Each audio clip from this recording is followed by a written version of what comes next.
बुलढाणा जिल्ह्यात गेल्या 2 ते 3 दिवसांपासून मुसळधार पावसाने हजेरी लावली। शेतकऱ्यांनी देखील शेती पेरणीला सुरुवात केली। शेतकऱ्यांनी मूग, उडीद, सोयाबीन, ज्वारी, मका या पिकांची पेरणी सुरू केली। ज्या भागात पेरणी योग्य पाऊस झाला त्या ठिकाणी पेरणीला सुरुवात झाली असून शेतकरी वर्ग यामुळे आनंदात आहे। सध्या पेरणीचे दिवस सुरू आहेत। आपण बघू शकतो की सध्या बुलढाणा जिल्ह्यामध्ये पाऊस झाल्यामुळे पेरणी सुरू झालेली आहे। शेतकरी वर्ग जो आहे तो आपल्या शेतामध्ये सध्या सोयाबीन, उडीद, मूग या बियाण्यांची पेरणी या ठिकाणी करत आहे।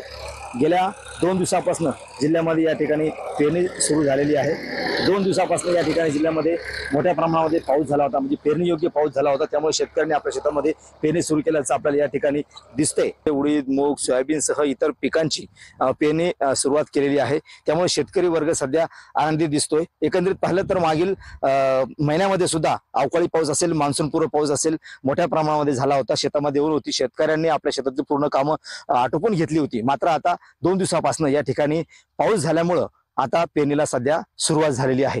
कॅमेरामन निलेश देशमुख सह गणेश सोळंकी, TV9 मराठी, बुलढाणा।